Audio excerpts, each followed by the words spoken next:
इस फोरप्ले ने किंजल के दिमाग को सुन्न कर दिया और उसे दिन में तारे दिखने लगे। उसकी आंखें गीली हो गई और माथे पर पसीने की बूंदें। अथर्व तो डॉक्टर था, तो उसे अपनी क्यूट और सेक्सी गर्लफ्रेंड की वीक पॉइंट जल्द ही मिल गई, जिससे उसने उसे फौरन 7वें आसमान पे पहुंचा दिया। लेकिन इसका उल्टा असर ये हुआ कि अथर्व का लिटिल ब्रदर अब इतना टॉर्चर सहन नहीं कर पा रहा था। किंजल के लिए उसका फर्स्ट एक्सपीरियंस अच्छा होना चाहिए, जिसका ख्याल अथर्व रख रहा था। उसके नाखूनों के निशान अथर्व की बाह पर पड़े हुए थे, जिसे देख अथर्व को बहुत प्राउड फील हुआ। क्लाइमैक्स के बाद किंजल ने लंबी सांसें ली और अथर्व को देखते हुए कर्कश आवाज में कहा, किस मी। अथर्व ने वैसा ही किया, लेकिन किंजल को अपने लोअर बॉडी में कुछ और महसूस हुआ तो उसका चेहरा ब्लड रेड हो गया। अथर्व ने किंजल के हाथ की उंगलियों को किस किया और कहा, टच मी। किंजल का शरीर और गर्म हो गया जैसे ही उसके हाथ ने उसके लिटिल ब्रदर को टच किया। उधर अथर्व को तो मानो ऐसा झटका लगा जैसे वो जलकर यही राख हो जाएगा। अथर्व ने कहा, आई एम सॉरी, मैं अब और वेट नहीं कर सकता। किंजल ने अपने होठों को लिक किया और अथर्व की बात समझ गई। उनके होठ फिर से आपस में जुड़ गए और अगले ही पल अथर्व ने आखिरकार किंजल के अंदर एंटर कर गया। किंजल दर्द से तड़प उठी, लेकिन अथर्व ने उसे ऐसे पकड़ा था जैसे वो कोई कांच की गुड़िया। बस थोड़ा सा, थोड़ी देर, अथर्व ने किंजल के कानों में धीरे से कहा। किंजल भले ही टफ थी, लेकिन थी वो एक लड़की जिसकी फैंटेसी थी कि कोई हो जो उसे पॉम्पर करे और उसका ख्याल रखे। किंजल को लगा कि क्या उसे वो इंसान मिल गया। उद्धरण चिन्ह। किंजल के नाखूनों ने अथर्व की गर्दन और पीठ पर निशान बना दिए। बाद में मैं इन स्क्रैचेस को प्रूफ के तौर पर यूज करूंगा अगर मेरी स्पाइसी मुझसे भागने की कोशिश करेगी तो। उद्धरण चिन्ह डॉट डॉट डॉट। अथर्व ने एक प्लान बना लिया। कुछ देर में दोनों की मोएंस और ग्रोएंस कमरे में गूंजने लगे। करीब 2 घंटे बीत गए। पता नहीं कितनी बार दोनों एक हुए। किंजल थक गई तो वो सो चुकी थी और अथर्व उसे पीछे से गले लगाए मुस्कुरा रहा था। वो खुश था, बहुत खुश। आई होप मॉम का ग्रैंड मॉम बनने का सपना जल्द ही पूरा हो जाए। उद्धरण चिन्ह डॉट डॉट डॉट। फिर किंजल की तरफ देखकर कहा, सॉरी स्पाइसी, मैंने बस एक छोटा सा झूठ बोला। बस मैं तुम्हें कोई मौका ही देना चाहता कि तुम मुझसे दूर जाओ, जबकि हम इतना आगे आ चुके हैं। अथर्व ये सब सोच ही रहा था, किंजल ने करवट बदली और अथर्व के सीने में सर रखकर वापस सो गई। अथर्व का मन किया वो फिर इस लड़की को खा जाए। तभी फोन वाइब्रेट होने की आवाज आई। वो किंजल का फोन था। फोन दूसरी तरफ था तो उसने अपना लंबा हाथ बढ़ाया और फोन उठाया, लेकिन कॉलर का नाम देख उसकी भवें सिकुड़ गई। मॉन्स्टर, ये कौन है? ये सोचते हुए उसने फोन उठाया और म्यूट कर दिया। दूसरे तरफ से एक इरिटेटिंग आवाज आई, हेलो बेबी, तुम कब तक वापस आओगी? मैं तुम्हें मिस कर रहा हूँ। ये सुनते ही अथर्व का चेहरा काला पड़ गया। नागा। जब दूसरे तरफ से आवाज नहीं आई तो नागा ने दोबारा कहा, हेलो हेलो बेबी, क्या मेरी आवाज जा रही है? हेलो। उद्धरण चिन्ह। फिर अथर्व ने फोन काट दिया। अथर्व का मन किया कि उस नागा को अभी के अभी गोली मार दे। व्हाट द हेल, मेरी स्पाइसी किसी की बेबी नहीं है, खासकर उस बुड्ढे की तो बिल्कुल नहीं। आखिर इस लड़की ने वहां क्या कांड किया है? उसने गुस्से से किंजल को देखा। वो उसे उठाने ही वाला था कि किंजल ने अपना चेहरा अथर्व की चेस्ट पर रगड़ा और वो और करीब आकर सो गई। ये देखकर अथर्व का गुस्सा एक पल में गायब हो गया और फौरन ही सब कुछ भूल गया। योजक चिन्ह योजक चिन्ह योजक चिन्ह। किंजल लगभग 1 घंटा सोई और अचानक उठकर बैठ गई। ऐसा करने से उसे अपनी लोअर बॉडी में बहुत दर्द हुआ। किंजल की नज़र अपने शरीर पर गई, जिसमें कुछ देर पहले हुई घटना की पूरी कहानी थी। ओह गॉड, मेरी कमर, अब पता नहीं मैं वापस कैसे जाऊंगी। किंजल के लंबे बाल उलझे हुए पूरे बिखरे थे और इस वक्त वो सिडक्शन क्वीन लग रही थी। अब जो भी हुआ उसमें मेरी भी मर्जी थी, तो मैं किसी को ब्लेम नहीं कर सकती। फिर वो अपने कपड़े ढूंढने लगी जो उसे मिली ही नहीं। तभी कमरे का दरवाज़ा खुला और किंजल ने फौरन अपने आप को चादर से कवर कर लिया। अथर्व अपने हाथ में एक पैकेट और ट्रे लेकर अंदर आया और सारा सामान टेबल पर रख दिया।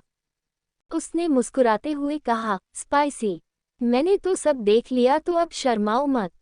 किंजल ने अपनी आंखें छोटी कर ली और कहा, शट अप। है, तुम अपने फ्यूचर हस्बैंड से ऐसे बात नहीं कर सकती। Future husband? माय फुट, मेरे कपड़े कहाँ हैं? किंजल ने पूछा। किंजल का असली एटीट्यूड देख अथर्व को सुकून मिला। तुम ऐसे कपड़े पहन कर उस बुढ़े नागा के सामने नहीं जाओगी। मैंने तुम्हारे लिए सिंपल जीन्स और शर्ट मंगवाई है, उसे पहन लो, और रही इनरवियर की तो वो भी है।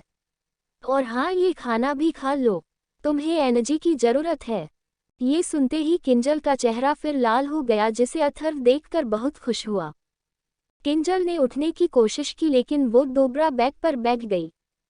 इस बार अथर्व ने उसे गोद में उठा लिया और बाथरूम की तरफ ले जाते हुए कहा, स्पाइसी। सॉरी, नेक्स्ट टाइम मैं खुद पर कंट्रोल कर लूंगा।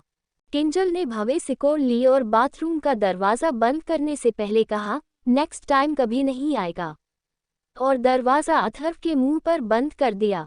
अथर्व ने एक लंबी सांस ली और खुद से कहा, तुम बहुत जिद्दी को स्पाइसी, मुझसे भी ज्यादा।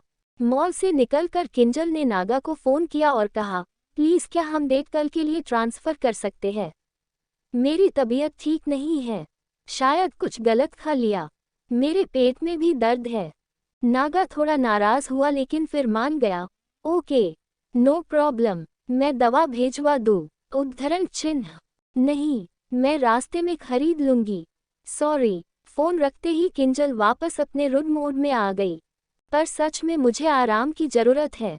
मैं कितना थक गई, लेकिन उस डेविल के चेहरे में कोई थकान नहीं थी। उद्धरण चिन्ह डॉट डॉट डॉट। फिर वो अपने घर चली गई आराम करने। रात के समय दीक्षित कुछ पुरानी बातें काजल से शेयर कर रहा था। दीक्षित का पूरा नाम दीक्षित सिंघल था, जो सिंघल द्वीप श्रीलंका की रॉयल फैमिली थी। ग्रैंडपा, आप तो राजा निकले, काजल ने आश्चर्य से कहा। लेकिन मेरे पिता के भाइयों ने मेरे परिवार को खत्म कर दिया और गद्दी हड़प ली। मैं कुछ वफादार लोगों की वजह से वहां से निकल पाया और सीधे शेखावत पैलेस पहुंच गया। अचानक काजल ने कुछ सोचते हुए कहा, इसका मतलब आपका ग्रेट ग्रैंडचाइल्ड भी राजकुमार या राजकुमारी है? उद्धरण चिन्ह। दीक्षित ने मुस्कुराते हुए हाँ में सर हिलाया और कहा, अब वो सब मत सोचो, वो बात खत्म हो चुकी है। तभी अचानक कमरे का दरवाज़ा जोर की आवाज़ से खुला। इससे काजल और दीक्षित दोनों चौंक गए और एमरल्ड गुर्राते हुए दरवाजे की तरफ देखने लगी। ये शिट ह्यूमन फिर आ गया। ये मर क्यों नहीं जाता, या गॉड ने ये काम मुझे दे दिया है? उद्धरण चिन्ह। क्या मैंने सबको चौंका दिया? उप्स, ये तो प्रेग्नेंट लेडी के ठीक नहीं है न? उद्धरण चिन्ह। काजल ने घूरकर चिराग को देखा और उसे इग्नोर कर मुंह फेर लिया। उसने एमरल्ड को उठाया और कहा, ग्रैंडपा, मैं थक गई, मुझे नींद आ रही है। चिराग को काजल के एटीट्यूड पर बहुत गुस्सा आया। उसने हंसते हुए कहा, मिस काजल, जितना एटीट्यूड दिखाना है दिखा लो। मैं उस समय तुम्हारा चेहरा देखना चाहूँगा जब तुम्हारे बच्चे का गला मेरे हाथ में होगा। बेचारा बच्चा, उसे तो पता ही नहीं होगा कि उसकी जान क्यों जा रही है। उसने कुछ कदम आगे लिया और काजल की तरफ जाते हुए आगे बोला, जब उस बच्चे को सांस नहीं मिलेगी और रोएगा तो मेरे दिल को कितना सुकून मिलेगा, मैं बता नहीं सकता। चिराग ने काजल का चेहरा देखने की कोशिश करते हुए आगे कहा, लेकिन मैं उसे मरूंगा नहीं। उसे तब तक पालूंगा जब तक मेरा तुम्हारे साथ खेलते हुए मन नहीं भर जाएगा, और उस दक्ष से अपना टॉयलेट साफ करवाऊंगा। फिर जब तुम दोनों मेरे कोई काम के नहीं रहोगे तो मैं उस बच्चे को जंगली कुत्तों को खिला दूंगा। दीक्षित जैसे ही कुछ कहना चाहता था, उससे पहले एक जोरदार थप्पड़ की आवाज आई। वो थप्पड़ काजल ने चिराग के गाल पर मारा था। उस थप्पड़ से इस बार चिराग के गाल पर 5 उंगलियां छप गया और उसके होठ के कोने से खून भी निकल आया। चिराग तो पहले कुछ समझ ही नहीं पाया, लेकिन जब उसे एहसास हुआ कि क्या हुआ है तो उसका गुस्सा उसके सर चढ़ गया। चिराग ने काजल का गला पकड़ लिया और पकड़ कसते हुए बोला, मैंने तुम्हें सिर्फ इसीलिए जिंदा रखा है क्योंकि मैं दक्ष को बहुत तड़पना चाहता हूँ, लेकिन अगर तुमने मेरे सब्र को तोड़ा तो मैं तुम्हारी जान ले लूंगा। काजल खांसने लगी और एमरल्ड ने 2 कदम पीछे लिया और वो चिराग पर अटैक ही करने वाली थी कि फिर से चिराग की एक और चीख आई। वो चिराग की दर्द भरी चीख थी। एमरल्ड रुक गई। वाओ मदर ह्यूमन, तुमने तो कमाल कर दिया। I like it. दीक्षित का तो मुंह खुला का खुला रह गया। दरअसल काजल ने चिराग के पैरों के बीच में जोर से लात मारी जिससे वो दर्द से चीख पड़ा। काजल ने अपना गला सहलाते हुए कहा, थप्पड़ तुम्हें एक माँ ने मारा था और ये लात एक औरत ने। तुम्हारी हिम्मत कैसे हुई मुझे छूने की, रास्कल। दीक्षित को तो अपने ग्रैंड डॉटर इन लॉ पर बहुत गर्व हो रहा था। तभी 2 गार्ड्स फौरन अंदर आए। बॉस आप ठीक है? एक ने पूछा। चिराग के माथे में पसीना था और वो खुनी आंखों से काजल को घूरने लगा। तुम्हें तो मैं देख लूंगा, काजल ने हंसते हुए कहा। पहले जाकर देख लो कि तुम आदमी रहे या औरत बन गए। चिराग का हाथ कांपने लगा कि अपनी गन निकालकर इस लड़की के सर में गोली मार दे, लेकिन उसने आगे का सोचकर खुद को रोका और अपने गार्ड्स पर चिल्लाते हुए कहा, बास्टर्ड्स, मुंह क्या देख रहे हो, उठाओ मुझे और डॉक्टर नागा को बुलाओ। तभी उन 2 गार्ड्स में से एक ने काजल को देखा और आंख मारी। काजल सकपका गई, लेकिन उनके जाते ही काजल को कुछ याद आया। नाना भाव, उद्धरण चिन्ह।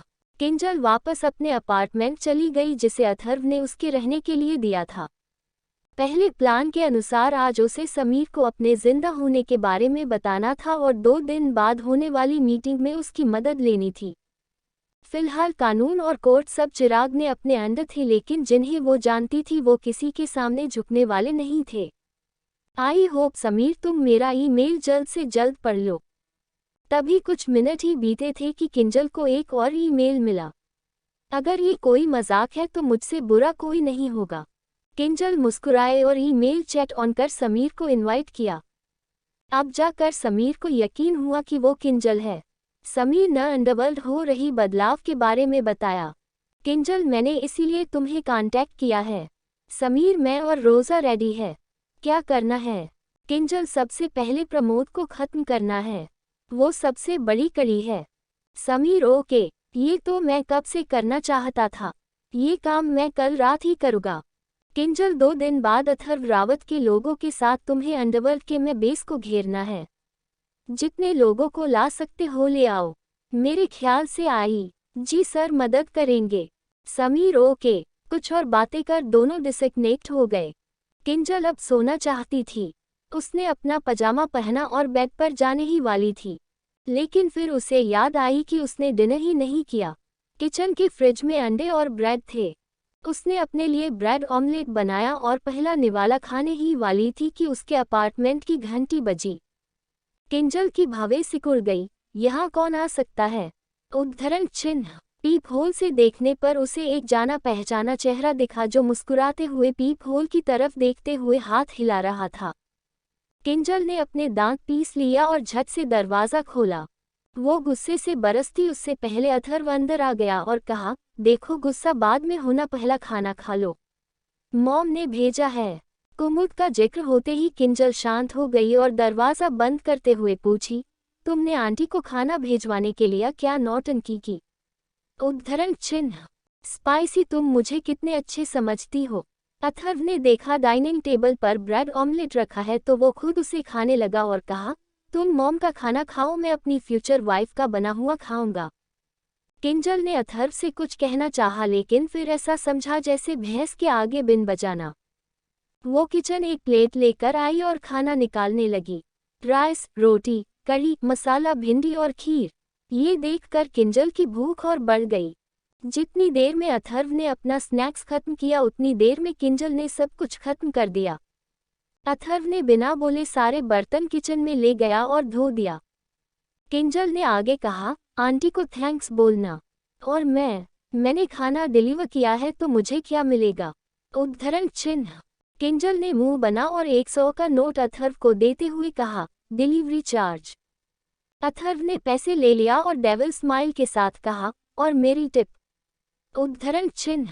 किंजल फिर पैसे निकालने वाली थी कि अथर्व ने झट से उसे रोका और दोनों के होंठ मिल गए।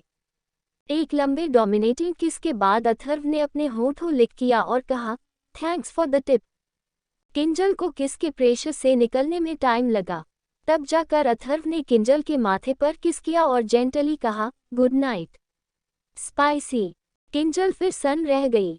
राना रेसिडेंस। अनिका को यहाँ रहे हुए 2 दिन से ज्यादा हो चुका था और साथ ही अपने फैमिली को लेकर उसकी चिंता भी बढ़ती जा रही थी। शिल्पा आंटी जब अनिका को ब्रेकफास्ट के लिए गार्डन में बुलाने आई तो अनिका ने चिंता में कहा, आंटी, मेरी फैमिली की कोई खबर? मैं वहां से गायब हूँ। अगर किसी को पता चला तो पता नहीं क्या होगा। उद्धरण चिन्ह। शिल्पा आंटी ने अनिका का कंधा थपथपाया और बाहर चलने का इशारा करते हुए कहा, तुम्हारे घर में सब हाउस अरेस्ट है और किसी को भी अपने रूम से भी निकलने की परमिशन नहीं है। तो किसी को पता नहीं चलेगा, और अगर पता भी चल गया तो अफसोस कोई कुछ नहीं कर सकता। तुम्हारे डैड, बड़े डैड, अंगद और दक्ष कुछ नहीं कर सकते। अनिका ने झुंझलाहट में चिल्लाते हुए कहा, आंटी आप लोग मेरे फैमिली की हेल्प क्यों नहीं करते? उद्धरण चिन्ह। मेरे घर में मेहमान ऊंची आवाज में बात नहीं करते। एक सख्त आवाज आई। कृपा धीमे कदमों से अनिका और शिल्पा आंटी की तरफ बढ़ते हुए बोली, तुम्हें यहाँ लाया गया क्योंकि कुणाल की जिद थी, वरना तुम वही रहती और इस बीच तुम्हारे साथ पता नहीं क्या होता। कृपा की आवाज इतनी सर्द थी कि अनिका के रोंगटे खड़े हो गए। वो कुछ बोलना चाहती थी लेकिन वो सच ही कह रही थी।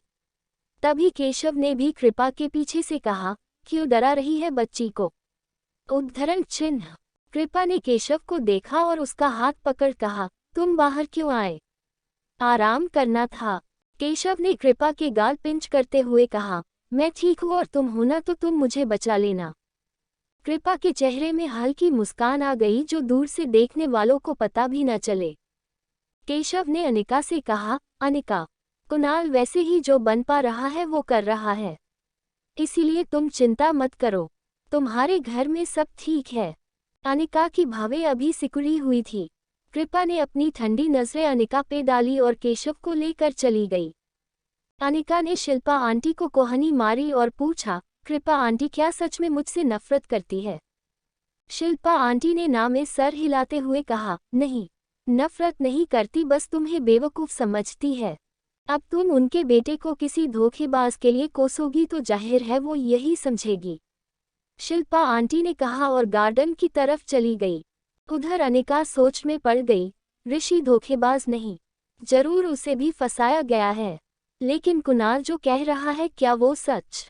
नो वे, जब तक मैं अपनी आंखों से नहीं देख लेती मैं नहीं मानूंगी। फिर वो गार्डन की तरफ चली गई। काजल ने कल रात नाना शिंदे को यहाँ देखा लेकिन वो अभी भी श्योर नहीं थी कि वो वही था, पर उसने आंख मारी थी। वैसे तो बहुत दिन बीत गए लेकिन नाना भाव का चेहरा काफी डरावना था। वो पक्का वही थे, लेकिन कैसे? उद्धरण चिन्ह।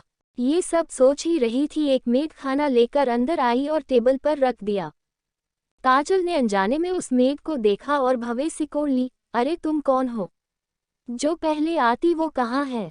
उद्धरण चिन्ह। उस मेड ने मोटा चश्मा पहना था और उसका माथा उसके बालों से ढका था। सावली सी थी और जब काजल की बात पर मुस्कुराई तो उसके खरगोश के जैसे दांत दिखाई दिए। काजल को ये मेड खरगोश के जैसे क्यूट लगी। उसने हंसते हुए कहा, अगर तुम्हारे बाल सफ़ेद होते तो तुम क्यूट सी खरगोश लगती। मेड ने ये सुना तो फिर मुस्कुराए और बताया, पहले वाली तो नौकरी छोड़ के चली गई तो उसकी जगह अब मैं आऊंगी। आप नाश्ता कीजिए नहीं तो ठंडा हो जाएगा। वो मेड मुस्कुराए और चली गई, लेकिन दरवाज़ा बंद होने से पहले नक्श अंदर आ गया। वो सीधे काजल की गोद में बैठ गया। कुछ ही दिन में नक्श काजल को बहुत पसंद करने लगा। दीक्षित भी जानता था कि बच्चे मासूम होते हैं, जहां उन्हें प्यार मिले वो वहां चले जाते हैं, लेकिन ये भी समझना चाहिए बच्चे की भी सेल्फ रेस्पेक्ट होती है, जो उसे उसकी माँ के रहते हुए नहीं मिलती। खाने से कवर हटाते ही जैसे ही खुशबू काजल की नाक में गई, वो सन रह गई। उसने तुरंत एक स्पून पोहा टेस्ट किया तो वो आश्चर्यचकित रह गई। वही खुशबू, वही स्वाद, जैसा दक्ष बनाता था। काजल की आंखों में आंसू आ गए और वो धीरे से बोली, ग्रैंडपा, ये खाना दक्ष ने बनाया है। दक्ष ने? दीक्षित ने हैरानी से ट्रे को देखा। उसे भी खाने की खुशबू कुछ अलग लगी।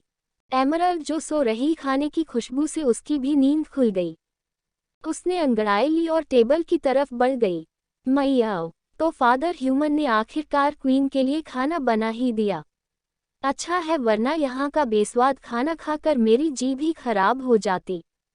एमरल्ड काजल की गोद में बैठना चाहती थी, लेकिन वहाँ नक्श बैठा था, तो वो दीक्षित की गोद में चली गई। दीक्षित ने एमरल्ड को गोद में उठाया और एक कुशन पर बैठाकर उसके सामने उसकी बाउल रख दी। इसमें एमरल्ड की फेवरेट फिश स्टू थी। काजल और दीक्षित ने आगे कोई बात नहीं की क्योंकि ये सेफ नहीं था। काजल खुद भी खा रही थी और नक्श को भी खिला रही थी। नक्श काजल के सामने वाले चेयर पर बैठकर बड़े मज़े से पोहे खा रहा था। तभी नित्या भी नक्श को ढूंढते हुए कमरे के दरवाजे तक आ गई। वो आवाज़ देती उससे पहले उसने देखा कि उसका बेटा काजल के हाथ से खा रहा था। नक्श ने जब से होश संभाला वो नित्या के हाथ कभी नहीं खाता था। ये देख नित्या का दिल रोने लगा। उसने रुंधे गले से आवाज़ दी, नक्श। सबका ध्यान अब दरवाजे पर चला गया। नक्श के चेहरे की स्माइल गायब हो गई। नित्या ने अपने आंसुओं को रोकते हुए कहा, नक्श चलो, अगर तुम्हारे डैड ने देख लिया तो फिर। नित्या की बात काटकर काजल ने कहा, तुम्हारा नालायक हस्बैंड अभी भी आदमी है या औरत बन गया? उद्धरण चिन्ह। नित्या सकपका गई। मतलब? उद्धरण चिन्ह। काजल को हंसी आ गई। हाँ, तुम्हें नहीं पता। उद्धरण चिन्ह। कल की बात याद कर नित्या समझ गई, तो तुमने चिराग को मारा था। उद्धरण चिन्ह। हाँ, और अगली बार उसने मुझे छूने की कोशिश की तो मैं उससे फिर मरूंगी, क्योंकि मैं काजल हूँ, कोई डरपोक औरत नहीं। उद्धरण चिन्ह। नित्या कल की बात कैसे भूल सकती है? डॉक्टर नागा के जाने के बाद चिराग ने अपना गुस्सा उसी पे तो उतारा था, और वो कुछ नहीं कर पाए। काजल ने नक्श का सर सहलाते हुए कहा, नक्श, अपनी मॉम के साथ जाओ और उन्हें सिखाओ कि स्ट्रांग कैसे बनते हैं। नक्श ने चमकती आंखों से काजल को देखा। वो समझ गया कि काजल उसे स्ट्रांग बोल रही है। नित्या की आंखों में जमे आंसू गिर पड़े। नक्श अपनी चेयर से उतरा और एमरल्ड को सहलाते हुए किस किया और नित्या की तरफ बिना देखे निकल गया। नित्या उसे अपनी गोद में उठाना चाहती थी, लेकिन वो चला गया। नित्या ने एक नज़र काजल को देखा और चली गई। ग्रैंडपा, कब ये कम से कम अपने बेटे के लिए खड़ी होगी? काजल ने पूछा। दीक्षित ने बेबसी से कहा, पता नहीं। राना रेजिडेंस। अनिका गार्डन में बैठे लाल आसमान को देख रही थी। सूरज ढल रहा था। तभी उसे कदमों की आहट सुनाई तो वो पीछे मुड़ी, लेकिन आते हुए शख्स को देख उसका मुंह बन गया और उसने मुंह फेर लिया। Miss Anika, time to work. Anika को समझ नहीं आया हुए उसने कुणाल को सवालिया नज़रों से देखा। कुणाल ने अचानक अपने हाथ का पैक्ड पार्सल अनिका की तरफ फेंक दिया तो रिफ्लेक्स में अनिका ने उसे कैच कर लिया। ये क्या बदतमीजी है? अनिका ने गुस्से से कहा। कुणाल अपने दोनों हाथों को जेब में डाला और कहा, मैंने सुना कि तुम्हें अपने फैमिली की बहुत चिंता हो रही है, तो मैं तुम्हें मौका दे रहा हूँ कि तुम उनकी हेल्प करो। उद्धरण चिन्ह। अनिका ने भवें सिकोड़ ली। अचानक अनिका की नज़र ढलते सूरज पर और उसके सामने खड़े कुणाल पर गई। उन दोनों का ऑरा एक जैसा था, फियर्स और स्ट्रैट। अनिका के दिल ने एक धड़कन छोड़ दी। व्हाट द हेल, ये लड़का अब मुझे सेड्यूस कर रहा है। लेकिन रुको, इसने ऐसा कब किया? मैं खुद ही सेड्यूस हो गई। I want to kill myself. Damn it. उद्धरण चिन्ह ... कुणाल ने अनिका के बदलते एक्सप्रेशन को देखा और उसे इग्नोर करते हुए कहा, इसमें कुछ कपड़े और एक से सिसरी है, इन्हें पहनो और 8 बजे तक तैयार रहना। मैं नहीं जाऊंगी। I don't trust you. Kunal जाने वाला था, लेकिन अनिका की बात सुनकर रुक गया और कहा, ये तो तुम्हारी मर्जी है, मैं तो तुम्हें सच दिखाने वाला था। कुणाल मुस्कुराया और एरोगेंटली कहा, वैसे मैं 8 बजे तक पार्किंग में वेट करूँगा। आना है तो आना, वरना मत आना, और हाँ, मेकअप मत लगाना। ये बोल कुणाल लंबे कदमों से चला गया। अनिका ने दांत पीस लिए। खड़ूस कहीं का, 8 बजने में सिर्फ 5 मिनट थे। कुणाल ने फिर से घड़ी देखा और पेशेंस रखा क्योंकि अनिका अभी तक नहीं आई थी। वो चाहता था कि अनिका अपनी आंखों से सच देखे। वो डेस्परेट था, लेकिन ज़बरदस्ती तो कुछ नहीं करवा सकता था। कुणाल ने दोबारा अपनी घड़ी देखी और सामने एंट्रेंस में देखा। अनिका का नामो निशान नहीं थी। उसने एक लंबी आह भरी और ड्राइवर सीट पर जाकर बैठ गया। जो काम उसे करना था वो तो करना ही था, अनिका के साथ या उसके बिना। उसने एक्सीलेटर दबाया ही था कि कोई उसके कार के सामने उसे रोकने के लिए आ गया। वो अनिका थी। कार रुकने से उसने चैन की सांस ली और फौरन पैसेंजर सीट के डोर की तरफ आ गई। उसने झुककर उंगली दिखाते हुए डोर खोलने का इशारा किया। अनिका के झुकने से उसके ड्रेस के डीप नेक की वजह से आधे ब्रेस्ट्स दिखने लगे। कुणाल के कान लाल हो गए और उसने फौरन मुंह फेर लिया और दरवाज़ा खोल दिया। अनिका चुपचाप अंदर बैठा गई। बेचारी अनिका, उसे तो पता ही नहीं चली कि उसने क्या किया और उसके साथ क्या हुआ। कुणाल ने उससे एक शब्द तक नहीं पूछा कि वो लेट क्यों हुई। इससे अनिका को चिढ़ होने लगी। तुम पूछोगे नहीं कि मैं 10 सेकंड लेट क्यों हो गई? उद्धरण चिन्ह। कुणाल चुप रहा। वो अनिका से बात करना और उसे देखने को अवॉइड कर रहा था। अनिका ने ब्लू स्ट्रैपलेस घुटनों तक की फिटिंग ड्रेस पहनी थी और ब्लू हील्स। उसके बाल खुले और स्ट्रेट थे और बैंग्स भी थे। वो बाबी डॉल से कम नहीं लग रही थी। अनिका ने एक भी मेकअप नहीं लगाया था, लेकिन फिर भी वो कमाल की लग रही थी। कुछ देर कार में खामोशी के बाद कुणाल ने कहा, मेरे साथ रहना। कहीं खो मत जाना, वहाँ खतरा है। किसी से बात मत करना और जैसा मैं बोलूँ वैसा ही करना। अनिका ने झुंझलाहट में कहा, तुम अपना प्लान मुझे सही सही क्यों नहीं बता देते हो? उद्धरण चिन्ह। क्योंकि मुझे तुम पर ट्रस्ट नहीं, कुणाल ने बिना भाव के कहा। ये सुनकर जैसे अनिका के दिल में टीसी उठी, लेकिन वो चुप रही। कुणाल ने आगे कहा, अगर हमारा कवर टूटा तो हम दोनों के साथ तुम्हारा पूरा परिवार खतरे में आ जाएगा। काजल को सबसे ज्यादा खतरा है, तो कोई बेवकूफ़ी मत करना। अनिका ने इस बार अपने ईगो को साइड में रख लिया और कुणाल की बात को अच्छे मानने का डिसाइड कर लिया। अनिका ने कहा, ठीक है, लेकिन ये बताओ कि हम कहाँ जा रहे हैं? उद्धरण चिन्ह। Red retro club. अनिका ने भावे सिकोड़ ली और पूछा, ये कौन सी जगह है? उद्धरण चिन्ह। वो कभी भी किसी ऐसे क्लब में नहीं गई जो शेखावत फैमिली के अंडर न हो, इसीलिए बाकियों के बारे में उसे नहीं पता। कुणाल ने टेढ़ी हंसी हंसी और कहा, मिस शेखावत, आप सच में कुएं की मेख है। इसीलिए तो आपको किसी ने इतनी आसानी से बेवकूफ़ बना दिया। ताज्जुब की बात यह है कि पूरा शेखावत परिवार भी जाल में फंस गया। अनिका अपने परिवार के बारे में कोई गलत बात नहीं सुन सकती थी, लेकिन फिर भी वो इस बार चुप रही। इसे तो मैं वापस जाकर देख लूंगी। अगर ये यहाँ मुझे बेवकूफ़ बनाने लाया है तो वापस जाकर मैं इसका सर फोड़ दूंगी। रेड रेट्रो क्लब उस एरिया का सबसे बड़ा और रईसों का क्लब था। इस क्लब का ओनर शेखावत फैमिली का बिजनेस राइवल था और अब चिराग का पार्टनर।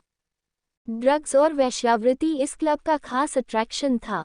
पहले इस बिजनेस को हैंडल करना मुश्किल था क्योंकि दक्ष से इन दोनों चीज़ों पर रोक लगा रखा था, लेकिन चिराग के आने से अब सब खुलेआम चल रहा था।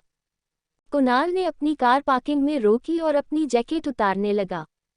अनिका ये देख सकपका गई, लेकिन चुप रही। कुणाल ने अपने शर्ट के ऊपर के 2 बटन खोल दिए और काली आंखों के उसने नीली आंखों में बदल लिया। फिर एक रेड लिपस्टिक को अनिका को देते हुए कहा, इसे लो और मेरी गर्दन पर किसके जैसा मार्क बना दो और खुद भी लगा लो। अनिका चौंक गई और मन ही मन सोची, ये बड़ा इंटरेस्टिंग और एडवेंचरस काम है। कुणाल ने अपनी दोनों स्लीव्स को ऊपर कर लिए, जिससे अनिका को उसके मस्क्यूलर हाथ दिखने लगे। अचानक अनिका को गर्मी लगने लगी, लेकिन क्यों? तार का सी चल रहा और उसने तो आधे से भी कम कपड़े पहने थे, तो गर्मी क्यों लग रही थी? कुणाल को पता ही नहीं कि अनिका के साथ क्या हो रहा था। वो अपने काम में लगा था। कुणाल ने अपना कॉलर नीचे किया और रफ आवाज में कहा, जल्दी करो, टाइम वेस्ट मत करो। अनिका ने एक हाथ में लिपस्टिक पकड़ी और कुणाल के खुले गर्दन को देखा। उसका तो मुंह ही सूख गया। क्या मैं परवर्ट बन गई हूँ?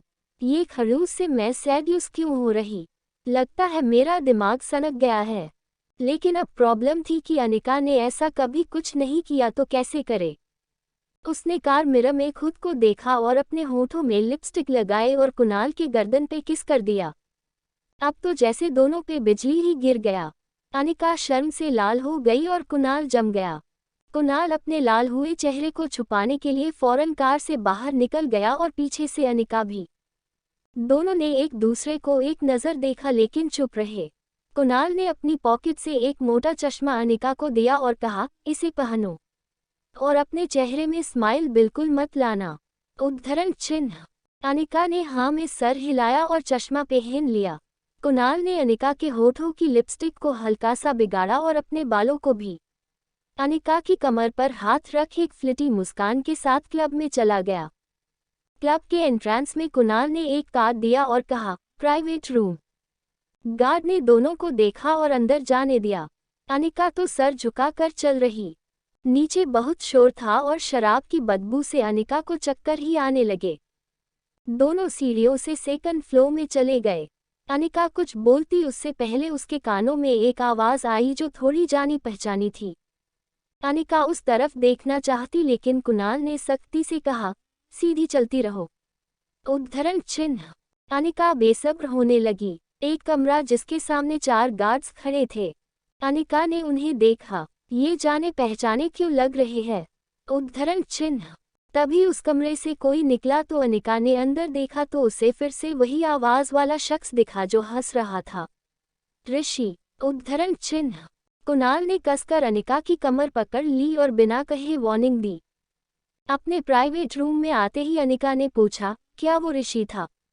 क्या वो भी अंडरकवर है? उद्धरण चिन्ह। ओह रियली, क्या वो बास्टर्ड ही था? कुणाल ने टेबल से वाइन की बोतल निकालते हुए कहा। अनिका कुछ पल रुकी और कहा, हाँ, वो ऋषि था, लेकिन वो यहाँ क्या कर रहा है? उद्धरण चिन्ह। शायद हमारे जैसे अंडरकवर में होगा। कुणाल ने वाइन की सिप ली। Nice wine. अनिका ने कुणाल के हाथ से वाइन की ग्लास ली और वापस टेबल पर रखते हुए कहा, अब तुम ऋषि की तरफदारी क्यों कर रहे हो? उद्धरण चिन्ह। कुणाल ने सोचने की एक्टिंग करते हुए कहा, ओह, ऐसा क्या? उद्धरण चिन्ह। अनिका का मन किया कि कुणाल के नाक में एक पंच मार दे। तभी दरवाजे पर नोक हुआ। कुणाल ने दरवाज़ा खोला और एक लैपटॉप अंदर ले आया। लैपटॉप खोलते हुए कुणाल ने कहा, चलो मूवी देखते हैं। उद्धरण चिन्ह। अनिका ने घूरा और कहा, पागल हो गए हो क्या? उद्धरण चिन्ह। कुणाल ने अनिका की बात पर ध्यान नहीं दिया और लैपटॉप ऑन किया तो उसमें से लड़कियों की खिलखिलाने की आवाज़ें आ रही और कुछ आदमियों की भी। अनिका फौरन कुणाल के बगल में बैठ गई। लैपटॉप स्क्रीन में कैमरा के 2 स्क्रीन थे। एक स्क्रीन में अनिका ने ऋषि को देखा जो एक लड़की के टॉप में हाथ डाल उसे सेड्यूस कर रहा था। वो लड़की भी मुस्कुराते हुए ऋषि को वाइन पिला रही थी। ये देखकर अनिका का चेहरे का रंग ही उड़ गया। कुणाल ने अनिका को देखा जिसका चेहरा सफ़ेद पर चुका था। वो चुप ही रहा, बस जो रहा वो चलने दिया। अनिका जिस ऋषि को जानती थी वो स्वीट और केयरिंग था, लेकिन यहाँ उसके चेहरे में सिर्फ हवस थी। अगले ही पल ऋषि ने उस लड़की को सोफे में धक्का दे दिया और इतने लोगों के बीच में उसके सेक्स करने लगा। लड़की ने मना किया तो उसे ऋषि ने 2-3 थप्पड़ भी मार दिए, लेकिन वो रुका नहीं। कुणाल ने जब ये सब देखा तो वो उठकर सोफे में बैठ गया। अब वो ये सब अनिका के सामने तो नहीं देख सकता। अनिका के पेट में दर्द उठा और कुछ कड़वा उसे अपने गले में फील हुआ। दूसरे कैमरा के स्क्रीन में उसे चिराग दिखा जो ड्रग्स ले रहा था। कैमरा से ऋषि की आवाज़ें भी सुनाई दे रही। चिराग ने एक पाउच ऋषि की तरफ फेंका तो उसने कैच करते हुए बोला, थैंक्स बॉस। सेक्स करते टाइम ही ऋषि ने ड्रग्स लिया और अपनी तेजी भी बढ़ा दी। वो लड़की तो इंटेंसिटी से बेहोश हो चुकी थी। अपना काम कर ऋषि ने उस लड़की को किक कर जमीन पर फेंक दिया और कहा, बॉस, तब सब खत्म होगा। उद्धरण चिन्ह। चिराग ने शराब पीते हुए कहा, क्यों, तुम्हें क्या जल्दी है? उद्धरण चिन्ह। ऋषि ने बेझिझक कहा, अनिका, वो लड़की मुझे पागल कर देती है। आपको पता नहीं बॉस, उसके साथ सोने से मैंने खुद को कैसे रोका था। लेकिन मज़ा तो अब आएगा जब मैं उसके पूरे फैमिली के सामने उसका रेप करूँगा और वो कितना चिल्लाएगी। हाँ हाँ हाँ हाँ। उद्धरण चिन्ह। चिराग ने हंसते हुए कहा, उसके बाद? उद्धरण चिन्ह। क्या बॉस, उसके बाद क्या? कुछ दिन खेलकर जब मैं बोर हो जाऊंगा तो अपने लोगों को दे दूंगा खेलने के लिए। आखिर इतनी खूबसूरत लड़की किसे नहीं चाहिए। उद्धरण चिन्ह। 2 बॉडीगार्ड ने उस बेहोश हुई लड़की को उठाकर ले गए और उसकी जगह दूसरी लड़की ने ले लिया। फिर से वही खेल। अनिका ने अपने मुंह में हाथ रख लिया। उसने सब कुछ सुना और कुणाल ने भी। उसे उल्टी आने लगी और सीधे बाथरूम भागी। कुणाल ने अनिका का पीछा किया और अनिका की पीठ सहलाया और कहा, आर यू ओके? उद्धरण चिन्ह। अनिका को उस कैमरा में हो रहे बातें और ऋषि को देखकर उसे इतनी घृणा हुई कि उसने उल्टी कर दी। कुणाल के सवाल पर अनिका ने कुछ नहीं कहा, बस वॉश बेसिन में अपना मुंह धोने लगी। वो अपने चेहरे में इतनी जोर से पानी मार रही थी कि उसके बाल और उसकी ड्रेस लगभग भीग ही गई थी। कुणाल ने उसे रोका और सख्ती से कहा, अब बस। किसी कमज़ोर बेचारी लड़की की तरह एक्टिंग करना बंद करो और जिस काम के लिए यहाँ आए हैं उसमें मेरी मदद करो। अनिका ने उसका हाथ झटकते हुए रुंधे गले से कहा, क्यों? तुम्हें तो बहुत मज़ा आ रहा होगा न मेरी ऐसी हालत देखकर। कुणाल ने टेढ़ी स्माइल के साथ कहा, मज़ा? मुझे बेवकूफ़ों की लड़ाई में मज़ा नहीं आता। जब दो इंटेलिजेंट लोग लड़ते हैं तब मुझे मज़ा आता है। मुझे अभी तक ऐसा कोई मिला नहीं। शायद मिला है। वो एक इंस्पेक्टर है ना, समीर प्रजापति। वो बहुत इंटेलिजेंट है। अपने भाई को बोलना फ्यूचर में उससे बच के रहने को। अनिका ने दांत पीस लिए। वो अपनी टूटे हुए दिल के दर्द को सिर्फ अपने गुस्से से ही दबा सकती थी। तभी दरवाजे पर नोक हुआ। कुणाल ने दरवाज़ा खोला तो एक लड़का और एक लड़की जो वेटर के कपड़ों में अंदर आए। वेटर ने कहा, चिराग चला गया है और अब मिस अनिका को ऋषि को हमारे विंसिटी में लाने के लिए कहा जा सकता है। अनिका टॉवल लपेटकर बाहर आई और पूछी, तुम दोनों कौन हो? उद्धरण चिन्ह। वेटर ने स्माइल के साथ कहा, हेलो मिस, मैं इंस्पेक्टर समीर और ये सब इंस्पेक्टर रोजा।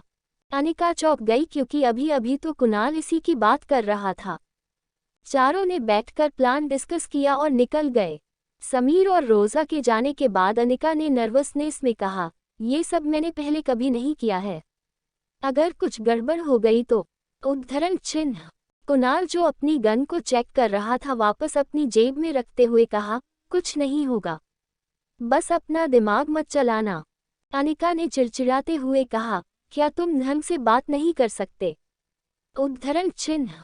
हाँ, नहीं कर सकता। मैं तुम्हारे बास्टर्ड मंगेतर जैसा नहीं हूँ। जो हूँ सामने हूँ। अनिका इसके आगे कुछ नहीं बोली। ऋषि अभी भी उसी कमरे में अपनी अय्याशियों में लगा हुआ था तभी बहुत जोर से दरवाज़ा खुला। बाहर सिर्फ 2 गार्ड्स थे जिसे कुणाल ने आसानी से ठिकाने लगा दिया। क्लब के इस फ्लो के सारे कैमरा को लूप में लगा दिया गया। कुणाल बाहर ही खड़ा रहा लेकिन अनिका कमरे के अंदर आ गई। ऋषि ने पहले ध्यान नहीं दिया और अपने साथ वाली लड़की के साथ एक्शन में था। अचानक सामने के आईने में उसने देखा तो अनिका खड़ी थी तो उसकी सिट्टी पिट्टी गुम हो गई। अचानक उसने सब कुछ रोक दिया और उसकी एक्साइटमेंट हवा हो गई। उसने फौरन अपनी पैंट पहनी और हड़बड़ाते हुए अनिका के पास आते हुए बोला, अनिका तुम यहाँ कैसे आई? तुम्हें यहाँ नहीं आना चाहिए था। किसी ने देख लिया तो? बहुत मुश्किल से मैंने चिराग का भरोसा जीता है। फिर दरवाजे की तरफ देखते हुए कहा, रुको मैं किसी को बोलता हूँ तुम्हें यहाँ से ले जाए। अचानक ऋषि बोलते बोलते रुक गया और भवें सिकोड़ते हुए कहा, 1 मिनट, तुम शेखावत पैलेस से बाहर कैसे आई? उद्धरण चिन्ह। अनिका चुप रही। अनिका कुछ बोलो भी। बोलते हुए जैसे ऋषि अनिका की बाह पकड़ने वाला था अनिका ने उसे एक जोरदार थप्पड़ लगाया। इस थप्पड़ ने ऋषि का दिमाग ही हिला दिया, हालांकि अनिका का हाथ लाल हो गया। उसने आज तक किसी को थप्पड़ नहीं मारा था या यूं कहे कि जरूरत ही नहीं पड़ी।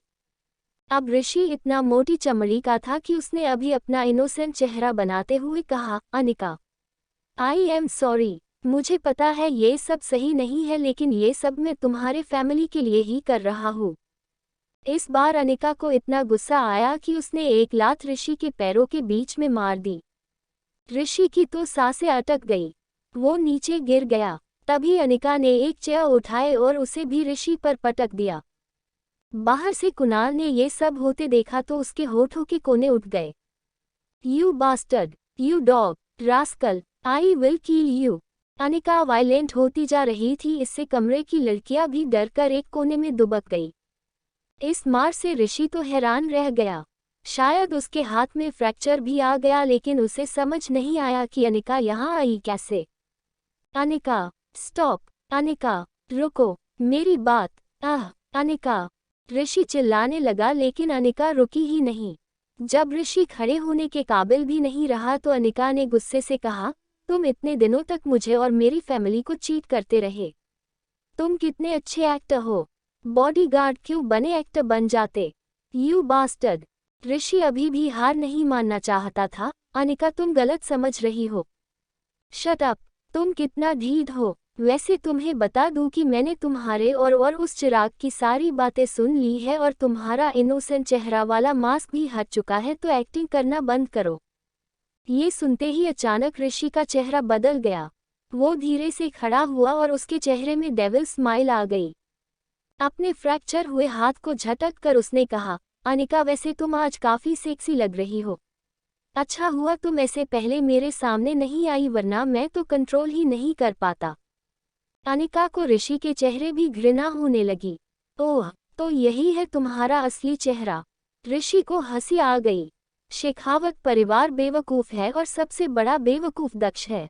ऊप्स, नहीं नहीं, बेवकूफ तो तुम हो जो कितनी आसानी मेरे प्यार के जाल में फंस गई।